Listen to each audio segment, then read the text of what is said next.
Assalamualaikum warahmatullahi wabarakatuh. Kembali lagi di channel YouTube Pediskar Malang. Tidak pernah bosan, channel YouTube Pediskar Malang memberikan update informasi terkait seputar kesehatan bagi teman-teman semuanya.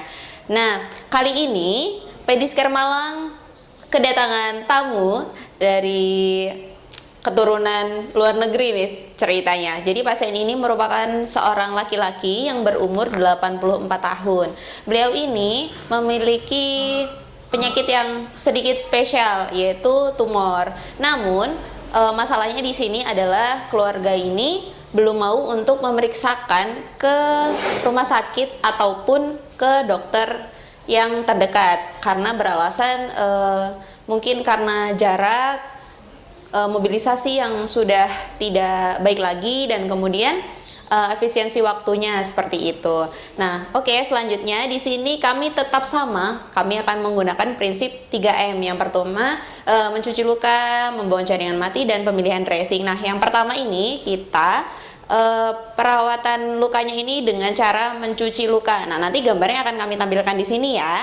Nah, jadi tempatnya ini adalah di area kepala. Jadi sedikit agak gimana gitu ya, bagaimana sih cara mencuci lukanya yang tepat bila di area kepala. Nah, begini teman-teman, jadi nanti teman-teman sekalian bisa mencucinya dengan menggunakan larutan NaCl atau bisa dengan menggunakan langsung disemprot dengan menggunakan antiseptik juga tidak apa-apa. Jadi yang saya gunakan di sini adalah menggunakan cairan NaCl.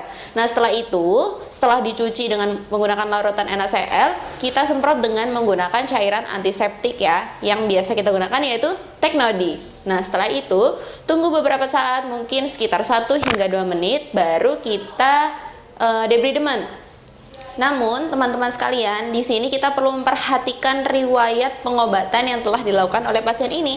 Ternyata pasien ini mengkonsumsi obat yang biasa kita kenal dengan Aspilet, yaitu pengencer darah, karena memiliki riwayat pasien ini stroke tadinya. Namun, ternyata juga pasien ini tidak patuh untuk minum obatnya. Nah, ini menjadi PR untuk kita sebagai perawat ya, teman-teman. Nah, setelah itu kita debridement, namun cukup ketelatenan ya. Ini karena mudah sekali berdarah apabila tersenggol. Jadi teman-teman harus teliti, harus hati-hati dan penuh dengan perasaan. Nah, setelah itu teman-teman bisa menyemprot kembali dengan menggunakan cairan antiseptik. Nah, setelah itu tunggu beberapa saat, nanti teman-teman boleh memilih dressing yang tepat. Nah, di sini saya menggunakan terapi terlebih dahulu ya. Jadi menggunakan terapi metcofazin reguler. Nah, kenapa sih kok menggunakan metcofazin? Kenapa nggak yang lainnya? Nah, di sini teman-teman harus memperhatikan sekiranya kebutuhan pasien ini nih apa sih ya. Nah, kalau untuk luka-luka seperti ini, kita kan lebih ke paliatif ya.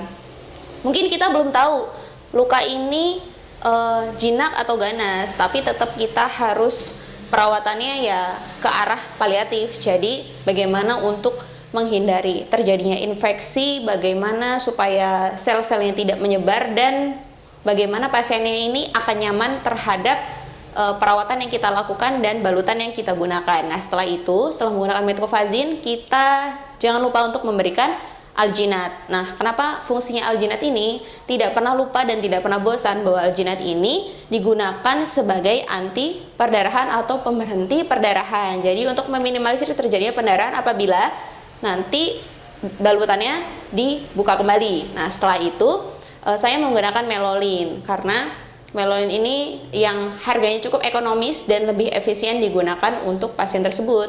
Nah, kenapa tidak menggunakan foam? Boleh saja, cuma kalau saya lebih prefer ke melolin. Jadi teman-teman ini bebas untuk memilih balutan yang digunakan atau dressing yang digunakan sesuai dengan kebutuhan dan sesuai dengan apa yang diperlukan oleh pasiennya. Nah, setelah itu kita fiksasi dengan menggunakan hipafik terlebih dahulu. Setelah itu kita tutup dengan menggunakan kasa.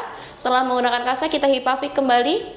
Jangan lupa, jangan sampai ada ruang-ruang yang terbuka. Nah, jadi teman-teman harus perhatikan bagaimana sih balutan yang digunakan, karena ini di area kepala. Mungkin pasiennya ketika tidur atau ketika bangun tidur tersenggol oleh bantal atau gulingnya, ini dapat mengakibatkan balutan ini menjadi terbuka, dan teman-teman sekalian jadi bingung, atau keluarga nanti jadi bingung ketika kok baru berapa hari sudah terbuka. Ini salah di mana ya? Ternyata memang posisi tidur dari pasiennya yang kurang baik. Nah, oke, mungkin itu saja yang bisa saya sampaikan kali ini. Semoga apa yang saya sampaikan dapat bermanfaat bagi teman-teman semuanya.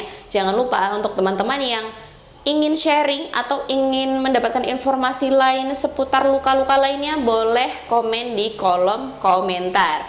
Jangan lupa untuk like, komen, dan subscribe channel YouTube Pediskar Malang untuk update informasi selengkapnya. Terima kasih. Wassalamualaikum warahmatullahi wabarakatuh.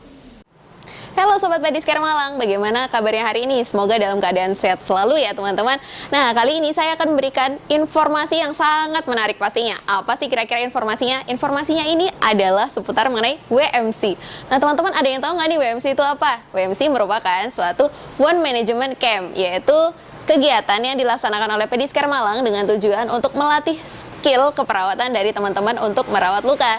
Nah, selain itu juga, teman-teman nantinya akan berkesempatan untuk belajar mengenai bagaimana sih cara memimpin suatu praktik mandiri keperawatan dalam manajemennya. Nah, selain itu juga nanti teman-teman dapat berkesempatan untuk bergabung magang di Pediskar Malang selama 1 hingga 2 minggu ke depan. Wah, pasti seru sekali ya.